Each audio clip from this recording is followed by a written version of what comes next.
Hello guys, welcome back to my channel. இன்றைக்கி நம்ம என்ன சம்மரி பார்க்க போகிறோம் அப்படின்னா, தட் லாங் சைலன்ஸ். இதை எழுதினவங்க சசி தேஷ்பாண்டே. இவங்க ஒரு famous Indian English novelist and also short story writer. Initial பீரியடில் ஜேர்னலிஸ்ட்டாகவும் ஒர்க் பண்ணியிருப்பாங்க. இவங்களோட ஃபாதர் கர்நாடகாவில் தான் இவங்க பிறந்திருக்கிறாங்க. ஸோ இவங்களோட ஃபாதர் வந்துட்டு ஒரு ஃபேமஸ் கன்னட ட்ரமாட்டிஸ்ட், ஸ்ரீரங்கா அப்படின்னு சொல்லக்கூடிய ஒரு ஃபேமஸான பர்சன் இவர். இந்த பர்டிகுலர் நாவல் 1988 பப்ளிஷ் பண்ணியிருக்கிறாங்க. இதுக்கு சாகித்ய அகாடமி அவார்ட் 1990 கிடச்சிருக்கு. இதோட ஜான்ரா அப்படின்னு பார்க்கும்போது சைக்காலஜிக்கல் அண்ட் ஃபெமினிஸ்ட் ஃபிக்ஷன். ஓகேவா? ஸோ ஒரு எக்ஸ்டர்னல் லைஃப்பை பற்றி சொல்கிறத விட இன்னர் லைஃப் அண்ட் இமோஷனுக்கு நிறைய இம்பார்ட்டன்ஸ் கொடுத்து எழுதியிருப்பாங்க. ஒரு இந்தியன் விமன் அவங்களோட டொமஸ்டிக் லைஃப் ஸ்டைல் என்ன மாதிரி இருக்குது, ஒரு ஸ்டீரியோ டைப் ஃபாலோ பண்ணுறாங்க, விமன்னாலே இப்படி தான் அப்படின்ற ஒரு ஸ்டீரியோ டைப் ஃபாலோ பண்ணுறாங்க. ஸோ அதெல்லாம் ஹைலைட் பண்ணுற மாதிரி சொல்லியிருப்பாங்க. ஃபர்ஸ்ட் பர்சன் நரேஷனில் தான் இருக்கும். ஜெயா அப்படின்ற கேரக்டர் அவங்க தான் ப்ரொட்டகானிஸ்ட். அவங்களோட opinion and also past memories அவங்க ரெக்கலெக்ட் பண்ணுற மாதிரியும் அது மூலமாக அவங்க பேசுகிற மாதிரியும் கொடுத்துருப்பாங்க. So automatically stream of consciousness அந்த மெத்தட் தான் யூஸ் பண்ணியிருக்காங்க. பாஸ்ட் அண்ட் ப்ரெசென்ட்டுக்கு வந்து ட்ராவல் ஆகிற மாதிரி இருக்கும். ஸ்டோரி வந்துட்டு ஸ்டார்டிங்கில் ஒரு அர்பன் பாம்பே, மும்பையில் வந்துட்டு நடக்கிற மாதிரி இருக்கும். லேட்டர் ஒரு ஸ்மால் ஓல்டு ஃப்ளாட், தடார் அப்படின்னு சொல்லக்கூடிய இடத்துல இருக்கக்கூடிய ஒரு ஃப்ளாட்டில் நடக்கிற மாதிரி இருக்கும். ஸோ இதோட டைட்டில் தட் லாங் சைலன்ஸ் அப்படின்றது எதை ரெப்ரசென்ட் பண்ணுது அப்படின்னா, ஜெயா அப்படின்ற கேரக்டர் சொன்னேன் இல்லையா, அவங்க வந்துட்டு நிறைய சஃபரிங்ஸ் ஃபேஸ் பண்ணுறாங்க. அதுக்கெல்லாம் ரீசனாக இருக்கிறது, ஒரு பொண்ணுன்னா அவளுக்கு எவ்வளோ ப்ராப்ளம் வந்தாலும் அவள் அமைதியாக இருக்கணும் அப்படின்றது தான் எல்லா இந்தியன் விமனுக்கும் சொல்லப்படுற ஒரு விஷயமா இருக்குது இல்லையா. இப்போது நிறைய பேர் அதை பிரேக் பண்ணாலும் இனிஷியல் பீரியடில் நிறைய பேர் அதை ஃபாலோ பண்ணிட்டு இருக்காங்க. இப்போவும் ஃபாலோ பண்ணக்கூடிய விமன் இருக்கிறாங்க. ஸோ அந்த ஒரு சைலன்ஸ், என்ன ஆனாலும் அமைதியாக இரு, அட்ஜஸ்ட் பண்ணிக்கோ அப்படின்ற அந்த ஒரு ஸ்டீரியோ டைப்பை ஹைலைட் பண்ணுற விதமாக தான் தட் லாங் சைலன்ஸ். இத்தனை வருஷமாக பொண்ணுங்க எவ்வளோ ப்ராப்ளம் வந்தாலும் சைலண்ட்டாக இருக்கிறாங்க, இருக்கணும்னு ஆண்கள் எக்ஸ்பெக்ட் பண்ணுறாங்க அப்படின்றதையும் அந்த சைலன்ஸை எப்படி பிரேக் பண்ணுறாங்கன்றதையும் இதில் எம்ஃபசைஸ் பண்ணியிருப்பாங்க. ஸோ கேரக்டர்ஸ் பார்த்துடலாம். இது உங்களுக்கு ஸ்டோரி சொல்லும் போதும் நான் கேரக்டர் வைஸ் ஸ்டோரி சொல்கிறேன். ஏன்னா இது வந்து ஒரு லீனியர் பேட்டர்னில் இருக்காது. ஓகேவா? நான் லீனியர் பேட்டர்னில் தான் பாஸ்ட் அண்ட் ப்ரெசென்ட் அவங்களோட தாட்ஸ், மெமரிஸ் இந்த மாதிரி மாற்றி மாற்றி ஒரு சைக்காலஜிக்கல் வியூவில் தான் எழுதியிருக்கிறாங்க. ஸோ ஆர்டராக சொல்ல முடியாது. அதனால் உங்களுக்கு கேரக்டர் வைஸ் அவங்களோட ஸ்டோரிஸை நரேட் பண்ணிடுறேன். ஓகே, சம்மரி பார்த்துடலாம். எப்படி ஸ்டார்ட் பண்ணுறாங்க அப்படின்னா, இப்போ ஜெயா, இந்த ஜெயா அப்படின்ற கேரக்டர் தான் நரேட்டர். ஓகேவா? அவங்களோட ப்ரெசென்ட் லைஃப் இப்போ ஒரு ஃப்ளாட்டில் அவங்க வந்து போயிருக்கிறாங்க. அங்கே போனதுக்கப்புறமா ஆல்ரெடி அவங்களோட லைஃப்பில் இருக்கக்கூடிய சைலன்ஸ் வந்து இன்னும் எக்ஸ்பேண்ட் ஆகிற மாதிரி அவங்களுக்கு ஃபீல் ஆகுது. ஸோ என்ன மாதிரியான விஷயங்கள்லாம் அவங்கள ட்ரிகர் பண்ணி அந்த சைலன்ஸை பிரேக் பண்ணுச்சு அப்படின்றதான் சொல்லியிருப்பாங்க. ஸோ இப்போ அவங்க குழந்தையாக இருக்கும்போது, பாஸ்ட்டில் அவங்க குழந்தையாக இருக்கும்போது அவங்க அப்பாவோட இன்ஃப்ளூயன்ஸோட தான் அவங்க வளர்கிறாங்க. அவங்க அம்மா வந்துட்டு ஒரு நார்மல் இந்தியன் மதர் எப்படி இருப்பாங்களோ அந்த மாதிரி தான் இருக்கிறாங்க. பட் அவங்க அப்பா அப்படி கிடையாது. ரொம்ப ப்ராக்ரெசிவான ஒரு பர்சன். எப்போவுமே இவங்களை ரொம்ப என்கரேஜ் பண்ணுவாங்க. நீ இண்டிபெண்ட்டாக திங்க் பண்ணணும், எல்லா இந்தியன் ஃபாதர்ஸ் மாதிரி இல்லாமல் பொண்ணை வந்துட்டு டிபெண்ட்டாக வளர்க்கக்கூடாது, இண்டிபெண்ட்டாக வளர்க்கணும் அப்படின்றதுல ரொம்ப கான்சென்ட்ரேட் பண்ணக்கூடிய ஒரு பர்சனாக இருப்பார். அதனாலேயே அவங்களுக்கு ஜெயா அப்படின்னு பேர் வச்சுருப்பாங்க. Which means victory. எல்லா விஷயத்துலையும் வின் பண்ணணும் அப்படின்னு சொல்லி நினச்சிருப்பாங்க. ஸோ இதுவே அவளுக்கு ஒரு ஸ்ட்ரென்த் அண்ட் ஆல்சோ அவங்க அப்பாவோட அந்த ஒரு நேம் அவளுக்கு ஒரு ஐடென்டிட்டி மாதிரி இருந்துச்சு. ஸோ அவங்க அப்பாவை வந்து ஒரு ரோல் மாடலாக எடுத்து நிறைய விஷயங்கள் பண்ண ஆரம்பிக்கிறா. அவளுக்கு ரைட்டர் ஆகணும் அப்படின்றது ரொம்பவே ஆசை. ஒரு மீனிங்ஃபுல்லான லைஃப்பை லீட் பண்ணணும் அப்படின்னு சொல்லி ஆசைப்படுறா. பட் அன்ஃபார்ச்சுனேட்லி ஒரு பாயிண்டில் அவங்க அப்பா இறந்து போகிறாங்க. அந்த மொமெண்ட் அவள் லைஃப்பில் எல்லாத்தையும் இழந்த மாதிரி அவள் ஃபீல் பண்ணுறா. வேறு வழி இல்லை. ஸோ சொசைட்டி எப்படி எதிர்பார்க்குதோ அப்படிப்பட்ட ஒரு பொண்ணாக தான் அவள் வாழணுன்ற சிச்சுவேஷனுக்கு ஆகிடுச்சு. அந்த சமயத்தில் இவங்க ஃபேமிலியில் அவளுக்கு அலைன்ஸ் பார்த்துட்டு இருக்கும்போது மோகனோட அலைன்ஸ் அவங்க வீட்டுக்கு வருது. ஸோ இந்த மாதிரி ஒரு பையன் இருக்கிறான், நல்ல பையன் அப்படின்றது சொன்ன உடனே இவங்க வீட்லேயும் ரிலேட்டிவ்ஸ் எல்லாரும் சேர்ந்து மேரேஜ் பண்ணி வைக்கலாம் அப்படின்னு சொல்லி முடிவு பண்ணுறாங்க. ஸோ ஒரு ட்ரெடிஷ்னல் மிடில் கிளாஸ் மேரேஜ் மாதிரி தான் அது நடக்குது. மோகன் வந்து அவளை சுஹாசினி அப்படின்னு சொல்லி கூப்பிட ஆரம்பிக்கிறான். ஸோ சுஹாசினி அப்படின்றது அவன் என்ன மீன் பண்ணுறான் அப்படின்னா, இவன் வந்து ஒரு ப்ளசண்ட்டான, எப்போவுமே சிரிச்சுக்கிட்டே நல்ல ஒரு ஒபீடியண்ட்டான ஒரு ஒய்ஃபாக இருக்கணும் அப்படின்னு சொல்லி இவனோட எக்ஸ்பெக்டேஷன்ஸ் இருக்குது. பட் அவளுக்கு மேரேஜ் ஆகும்போது நம்மளோட லைஃப் வந்து நம்ம அப்பா மாதிரியே நம்மளோட ஹஸ்பண்ட் இருப்பாங்க, நம்மளை வந்து நல்லா என்கரேஜ் பண்ணுவாங்க, நம்ம ஒரு ரைட்டராக மாறலாம், ரொம்ப லவ்வபுளாக சினிமாவில் இருக்கிற மாதிரி எப்போவுமே லவ் பண்ணிவிட்டு அந்த மாதிரி ஒரு லைஃப் இருக்கும் அப்படின்ற ஒரு எக்ஸ்பெக்டேஷனோட உள்ளே போகிறான். பட் அங்கே கம்ப்ளீட்லி ஆப்போசிட்.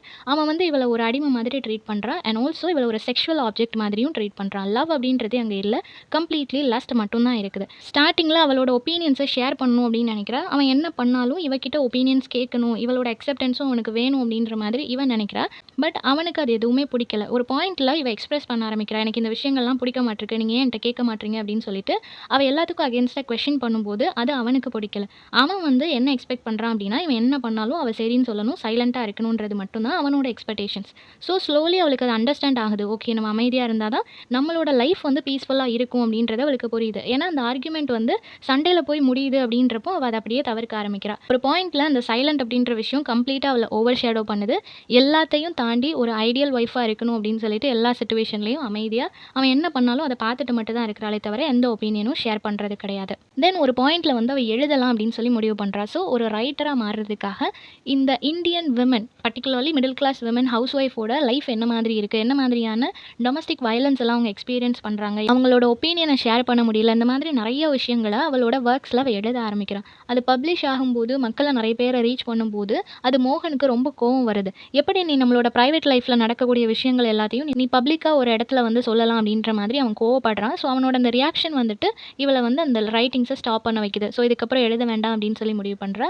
தென் கம்ப்ளீட்டாக எழுதாமல் இருக்கக்கூடாது அப்படின்றதுக்காக லைட் ஹியூமரஸ் காலம்ஸ் எல்லாம் இருக்கும் இல்லையா, அந்த மாதிரியான காலம்ஸில் வந்துட்டு சீதா அப்படின்ற சூடோனிம் யூஸ் பண்ணி அவள் எழுத ஆரம்பிக்கிறா. பட் அது வந்து அவளுக்கு ஒரு சாட்டிஸ்ஃபேக்ஷன் கொடுக்கல. ஏன்னா அவளோட ஐடென்டிட்டி ரிவீல் பண்ணலை, அவளுக்கு என்ன எழுதணும்னு தோணுதோ அதை எழுதலை.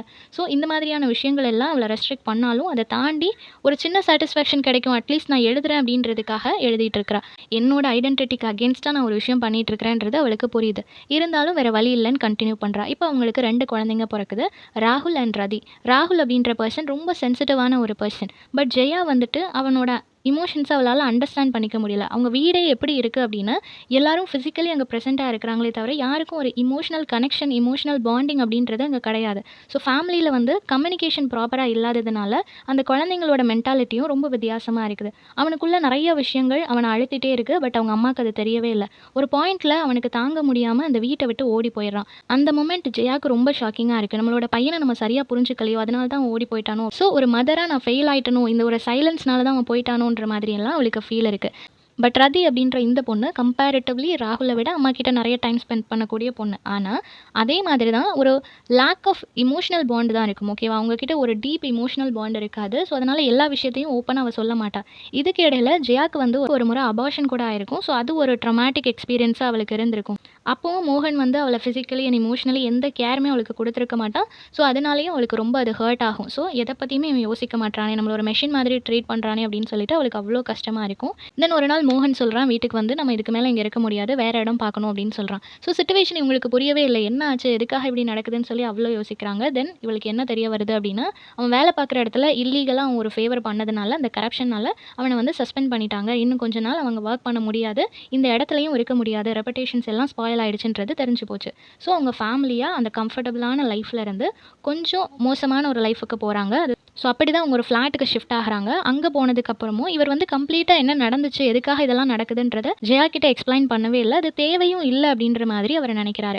அங்கே போனதுக்கப்புறமும் இவளோட சைலண்ட் வந்து கண்டினியூ ஆக தான் செய்யுது. இவளும் கொஷின் பண்ண மாட்டா, எதுக்காக இங்கே வந்திருக்கிறோம், ஏன் இப்படி பண்ணீங்க, எதுவுமே இவ கேட்க மாட்டா. ஒரு பாயிண்ட்ல மோகனால இது தாங்கிக்க முடியல, அந்த சுச்சுவேஷனை ஃபேஸ் பண்ண முடியல. ஒய்ஃப் கிட்டேயும் ஷேர் பண்ணாத ஒரு ஆள், ஸோ வீட்லேயும் ஒரு நல்ல சுச்சுவேஷன் இல்லை அப்படின்றப்போ அவர் ஒரு நாள் வீட்டை விட்டு ஓடி போயிடுறாரு. ஸோ என்ன நடந்துச்சு, எதுக்காக போனாரு, எதுவுமே அவளுக்கு தெரியல.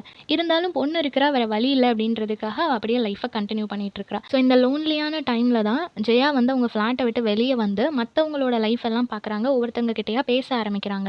அப்படி ஒரு நாள் இவங்களோட கசின், ஜெயாவோட கசின் கூசும் அப்படின்றவங்க ஜெயாவோட வீட்டுக்கு வராங்க. அவங்களோட லைஃப் ஜெயாவோட ரொம்ப பேத்தட்டிக்கான கண்டிஷனில் இருக்கும். ஏன்னா அவங்களுக்கு கல்யாணம் முடிஞ்சு ரொம்ப வருஷமாக குழந்தை இருக்காது. அதனால அவங்களோட ஹஸ்பண்ட் அவங்கள ரொம்ப அடித்து டார்ச்சர் பண்ணுவாங்க. அது மட்டும் இல்லாமல் இன்லாஸ் எல்லாம் மென்டலி நிறைய அவங்களுக்கு வந்து டார்ச்சர் கொடுக்குறாங்க.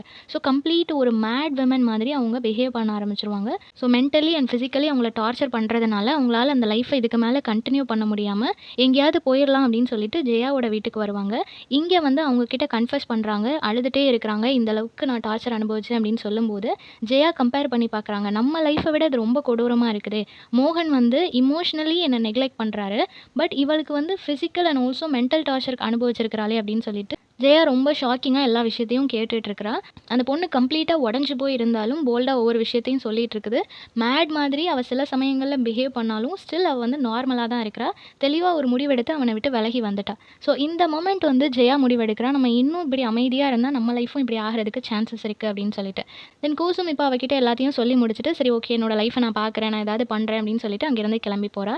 இது அவளை பயங்கரமாக டிஸ்டர்ப் பண்ணிகிட்டே இருக்குது. Next character Ravi. இந்த ரவி அப்படின்ற கேரக்டர் ஆக்சுவலி மோகன் இருக்கும்போது அவங்க வீட்டில் இருக்கும்போது வந்திருப்பாங்க. ஒரு நாள் இவங்க அந்த ஃப்ளாட்டுக்கு ஷிஃப்ட் ஆனதுக்கப்புறமா ரவி ஜெயாவோட பிரதர். ஸோ இவங்க கூப்பிடாமலே ஒரு நாள் அந்த ஃப்ளாட்டுக்கு வந்திருப்பாரு. அவங்க கிட்ட பேசிகிட்டு இருக்கும்போது இந்த ஃப்ளாட் எவ்வளோ சின்னதாக இருக்குது, அப்படி ஒரு லைஃப்பை விட்டுட்டு இங்கே வந்து இருக்கிறீங்களே, நீங்கள் தப்பு பண்ணாமல் இருந்திருந்தா இதெல்லாம் நடந்திருக்குமா, இந்த மாதிரி நிறைய விஷயங்கள் அவர் ஹார்ஷாக ஓப்பனாக பேசிடுறாரு. இது டைரக்ட்லி மோகனை வந்து பயங்கரமா அஃபெக்ட் பண்ணுது. அவனுக்கு அவ்ளோ கோவம் வருது. ஜெயாக்கு சிச்சுவேஷன் புரிஞ்சு போச்சு. பட் எப்படி அத ஹேண்டில் பண்றது அப்படின்னு தெரியல. ஸோ இந்த மாதிரியான விஷயங்கள் எல்லாம் தான் மோகன ட்ரிகர் பண்ணி அந்த வீட்ட விட்டு போக வச்சிருக்கும். நெக்ஸ்ட் கேரக்டர் கிராண்ட்மா அஜி அப்படின்னு சொல்லியிருக்கிறாங்க. இவங்க வந்து ஜெயாவோட கிராண்ட் மதர். ஒரு டிபிக்கல் இந்தியன் மதர் தான். ஸோ இவங்களுமே எல்லா விமன மாதிரியும் நம்ம சைலண்டா இருக்கணும், ஒபீடியன்ட்டா இருக்கணும், என்ன சொன்னாலும் கேட்டுக்கணும், நம்ம பிரச்சனை பண்ணக்கூடாது. இந்த மாதிரியான விஷயங்கள் எல்லாமே அவங்களும் ஃபாலோ பண்ணியிருப்பாங்க. நெக்ஸ்ட் ஜெனரேஷனையும் ஃபாலோ பண்ண சொல்லுவாங்க.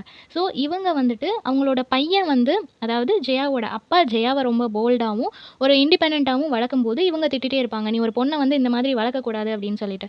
ஸோ இவங்க ஒரு ட்ரெடிஷ்னல் விமனாக இருக்கிறதுனால எல்லா ஜென்ரேஷனும் அப்படி இருக்கணும்னு சொல்லி நினைக்கிறாங்க. ஸோ ஃபால்ட் வந்துட்டு கம்ப்ளீட்டாக மென் கிட்ட மட்டும் இல்லை, இந்த மாதிரி பேக்வேர்டாக இருக்கக்கூடிய விமன் கிட்டையும் இருக்குது அப்படின்றத ஹைலைட் பண்ணியிருக்கிறாங்க. தென் ஜெயாவோட மதர் இவங்க வந்துட்டு ரொம்ப ட்ரெடிஷ்னலான ஒரு விமன். அவங்களுமே ஜெயாவுக்கு அட்வைஸ் பண்ணது அதுதான், ப்ராப்ளம் வந்தாலும் சரி உன்னோட லைஃப் வந்து நல்லா இருக்கணும் அப்படின்னு நினச்சேன்னா நீ வந்துட்டு இந்த மாதிரி அமைதியாக தான் இருக்கணும். எந்த சிச்சுவேஷன்லையும் நீ உன்னோட ஹஸ்பண்டை வந்து எதிர்த்து பேசக்கூடாது, நீ அமைதியாக தான் இருக்கணும். ஸோ லைஃப் வந்து பீஸ்ஃபுல்லாக இருக்கணும் அப்படின்னா நீ எல்லாத்தையும் அட்ஜஸ்ட் பண்ணிக்கணும். இதுதான் அவங்க அம்மாவோட ஒரு அட்வைஸாகவும் இருக்குது. ஸோ அவங்களோட லைஃப்பும் அப்படி தான் இருக்குது. பட் அவங்களோட ஹஸ்பண்ட் வந்து அவ்வளோ டாமினண்ட்டாக இல்லாததுனால அவங்களோட லைஃப் ஸ்மூத்தாக இருந்திருக்கு. பட் அவங்களோட பொண்ணோட லைஃப் அந்த மாதிரி இல்லையேன்றதை கன்சிடர் பண்ணாமல் ஜெயாவுக்கு வந்து இந்த மாதிரி அட்வைஸே அவங்களும் கொடுத்துட்டு இருக்காங்க. அண்ட் ஆல்சோ ஜெயாவோட அப்பா வந்து ரொம்ப சின்ன வயசுலேயே இறந்து போயிட்டதுனால அவங்க அம்மா வந்து அந்த ஒரு அஸ் அ விடோவாக அவங்களோட லைஃப் வந்து இன்னுமே ஸ்ட்ரகிளிங்காக இருந்திருக்கும். ஸோ சொசைட்டியில் நிறைய விஷயங்கள் அவங்க ஃபேஸ் பண்ணி தான் அந்த குழந்தைங்கள வளர்க்குற மாதிரி இருந்திருக்கும். தென் மோகன்ஸ் மதர் அதாவது ஜெயாவோட மதர் இன்லா, இவங்க மோகன் அண்ட் ஜெயாவோட தான் ஸ்டார்டிங்கில் இருந்து இருக்கிறாங்க.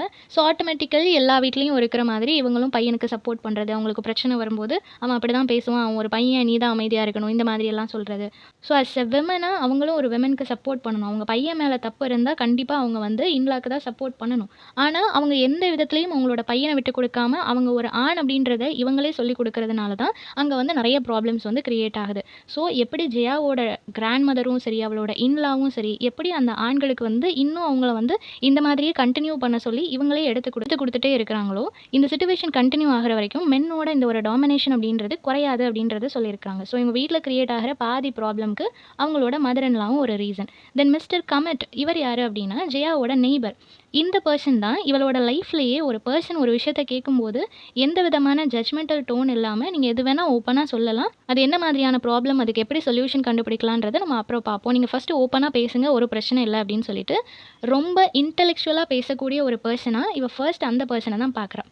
ரொம்பவே இவளை என்கரேஜ் பண்ணுவார். அண்ட் ஆல்சோ நீ வந்து டிபெண்ட்டாக இருக்கக்கூடாது, நீ சண்டை போடுன்னு நான் சொல்லலை, ஆனால் உனக்குன்னு ஒரு ஐடென்டிட்டி வேணும், நீ உனக்கான லைஃப்பை நீ வாழணும், செல்ஃப் அவேர்னஸ் அப்படின்றது வேணும்னு சொல்லிட்டு நிறைய இடங்களில் அவளை மோட்டிவேட் பண்ணுற விதமாகவும் அவர்கிட்ட பேசும்போது இவளுக்கு ஒரு ஐ ஓப்பனிங் மொமெண்ட்டாகவும் இருக்கும். ஸோ அப்படிப்பட்ட ஒரு சப்போர்ட்டிங் சிஸ்டமாக இருந்த அந்த பர்சன் ஒரு நாள் இறந்து போகிறாரு. அது இவளோட லைஃப்பில் ஒரு ஷாக்கிங்கான மொமெண்ட். இவளுக்கு வந்து ரொம்ப ஹெல்ப்லெஸ்ஸாக ஃபீல் ஆகுது. இதுக்கப்புறம் யார்கிட்ட ஷேர் பண்ணுவேன், யார் நமக்கு சொல்யூஷன் தருவான்ற மாதிரி ரொம்ப ஃபீல் பண்ணுறா. நெக்ஸ்ட் கேரக்டர் வனிதா மாமி. இது வந்து ஜெயாவோட ஆண்டி. இவங்க வந்து ஜெயாவுக்கு கல்யாணத்துக்கு முன்னாடியே என்ன அட்வைஸ் கொடுத்துருப்பாங்க அப்படின்னா, ஹஸ்பண்ட் அப்படின்றவங்க வந்து ஒரு ஷெல்டரிங் ட்ரீ மாதிரி அவங்களோட நிழலில் தான் நம்ம வாழணும். ஸோ அந்த ட்ரீ வந்து நம்மளை எவ்வளோ கஷ்டப்படுத்தினாலும் நீ அதை தாங்கிக்கிட்டு அந்த மரத்தோட நிழல்லையே இருக்கணும் அப்படின்ற மாதிரி அட்வைஸ் பண்ணியிருப்பாங்க. ஏன்னா அவங்களோட லைஃப் வந்து அவ்வளோ ப்ராப்ளமேட்டிக்காக இருக்கும். அவங்க அந்த சைலன்ஸோட தான் ட்ராவல் பண்ணியிருப்பாங்க. இதுக்கு இடையில் அவங்களுக்கு ரொம்ப வருஷமாக குழந்தை இருந்திருக்காது. அதனாலேயே அவங்க நிறைய பூஜாஸ் பண்ணுறது, டெம்பிள் ரிச்சுவல் ஃபாஸ்டிங்னு அவங்களோட லைஃப் கடந்து போயிருப்பாங்க. End of the day cancer வந்து இறந்தும் போயிருப்பாங்க. அப்படி இருக்கிற கண்டிஷனில் ஒரு ஐடென்டிட்டியே இல்லாத அவங்க ஜெயாவுக்கு வந்து இந்த மாதிரி ஒரு அட்வைஸை கொடுப்பாங்க. ஸோ உங்களை சுற்றி இருக்கிற எல்லா பெண்களுமே அவங்க சஃபரிங்ஸை அனுபவித்தாலும் நெக்ஸ்ட் ஜென்ரேஷனும் இதே மாதிரி சைலண்ட்டாக இருக்கணும் அப்படின்னு சொல்லி தான் அட்வைஸ் பண்ணுறாங்க. நெக்ஸ்ட்டு ஜீஜா, இவங்க யார் அப்படின்னா ஜெயாவோட வீட்டில் ஒர்க் பண்ணுற ஒரு மெய்டு.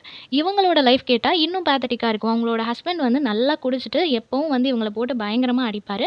ஸோ டெய்லி ரொம்பவே வேர்ஸ்ட்டான ஒரு லைஃப் தான் நான் லீட் பண்ணுற மாதிரி இருக்கும். பட் எனக்கு வேறு வழி இல்லை, ஸோ நான் வேலை செஞ்சு சம்பாதிச்சுக்கிறேன், என்னோட குழந்தைங்கள பார்த்துக்கிறேன் அப்படின்னு சொல்லி அவங்களோட லைஃப்பை கேட்கும்போது ஜெயாவுக்கு இன்னும் என்னடா இவ்வளோ சஃபரிங்ஸ் ஃபேஸ் பண்ணுறாங்களா அப்படின்னு சொல்லிட்டு இன்னும் அது ஒவ்வொருத்தங்களோட கதையை கேட்கும்போது அப்போ எத்தனை விமன் இந்த மாதிரி டாலரேட் பண்ணிவிட்டு அவங்களோட லைஃப்பை லீட் பண்ணிட்டு இருக்கிறாங்க அப்படின்றத யோசிக்கிறாங்க. தென் ஃபைனலி விமலா, இவங்க வந்து மோகனோட சிஸ்டர். இவங்களுக்கு ஒரு பர்சனை மேரேஜ் பண்ணி வைப்பாங்க. மேரேஜ் பண்ணும்போதே அவங்களுக்கு சுத்தமாக விருப்பம் இருக்காது.